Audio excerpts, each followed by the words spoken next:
नमस्कार, मैं साक्षी और आपने देखना शुरू कर दिया है द प्रिंट लाइन्स। आइए एक नजर डालते हैं अब तक की 5 बड़ी खबरों पर। विपक्षी दलों द्वारा नए संसद के उद्घाटन का बहिष्कार करने पर उत्तराखंड के मुख्यमंत्री पुष्कर सिंह धामी ने साधा निशाना।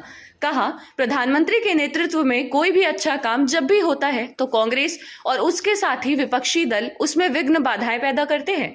आज ये लोग केवल विरोध के लिए विरोध कर रहे हैं जिसका कोई कारण नहीं है।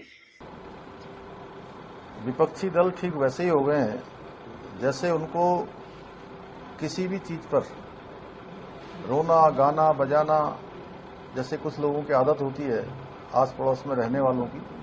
कोई भी अच्छा काम कांग्रेस को और उसके साथी विपक्षी दलों को जब भी आदरणीय प्रधानमंत्री मोदी जी के नेतृत्व में होता है तो विघ्न बाधाएं पैदा करते हैं। इन दलों के द्वारा देश के अंदर कांग्रेस के समय में जिस प्रकार से आपातकाल सौंपा गया, जिस प्रकार से लोगों को उत्पीड़ित किया गया, पीड़ित किया गया, उनका तमाम प्रकार की यातनाएं दी गई, वो पूरा देश जानता है।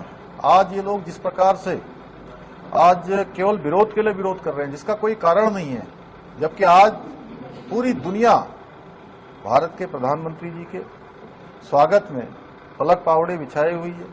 किसी भी देश के अंदर प्रधानमंत्री जी जाते हैं तो पूरा देश उनके पीछे, वहां की जनता, वहां के लोग जिस प्रकार से आवभगत करते हैं, जिस प्रकार से स्वागत करते हैं। भारत का मान सम्मान पूरी दुनिया में किस कदर बढ़ा है ये प्रत्येक भारतवासी देख रहा है। केवल ये प्रधानमंत्री जी का ही स्वागत नहीं है बल्कि भारतवर्ष के रहने वाले एक एक नागरिक का स्वागत है। और विपक्ष को ये सब दिखाई नहीं दे रहा कि भारत की किस प्रकार से साख बढ़ी है, किस प्रकार से वैश्विक पहचान बढ़ी है। और ये केवल विरोध के लिए, जो कि संसद हमारी संविधान की सर्वोच्च संस्था है जहां पर हर प्रकार से नीति निर्धारित की जाती है, उसका विरोध करना माने भारत के प्रत्येक नागरिक का विरोध है। और आने वाले समय में इन विरोध करने वालों को जनता जो है बाहर का रास्ता दिखाएगी, वो इनका विरोध करेगी। कांग्रेस द्वारा पूछे गए सवाल झूठ का पुलिंदा और धोखे का पहाड़ है। कांग्रेस पार्टी के द्वारा जो सवाल किए गए हैं, it is a bundle of lie and mountain of deception.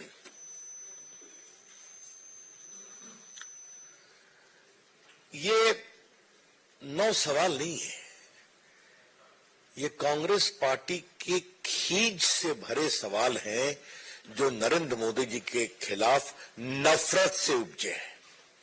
Karnataka के पूर्व मुख्यमंत्री बीएस बोम्मई ने नए संसद भवन के उद्घाटन के बहिष्कार के विपक्ष के आह्वान पर कहा, कांग्रेस ओक्षी राजनीति में है, उन्हें देश के विकास और भविष्य की कोई चिंता नहीं है। They want to politicize everything and see this parliament, new parliament which is built by Honorable Prime Minister Narendra Modi ji, it is a symbol of new India. It's a symbol of new India. It is a symbol of progressive India. It's a symbol of Amrit Kal India. And India is emerging as a world leader in every aspect. And this is a symbol of that. The future of this country will be really fruitfully discussed, decisions will be taken, and it will take India to become one of the superpowers. And when this is a situation, in the larger interest of the nation, they should have thought the otherwise, but they are into petty politics. They are not interested in development of India. They are not interested in integrity of the India and unity of India. They are not interested in future of India. They want only to do the petty politics, and one of the petty politics which has raised by Rahul Gandhi himself and other political parties are supporting it. It is anti-national stand, and it is retrograde step, and people will understand this and they will put them in the place where they.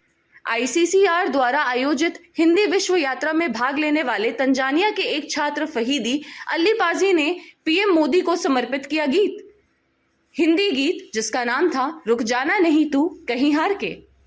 Narendra Modi ji, ये second सिंग, ठीक है।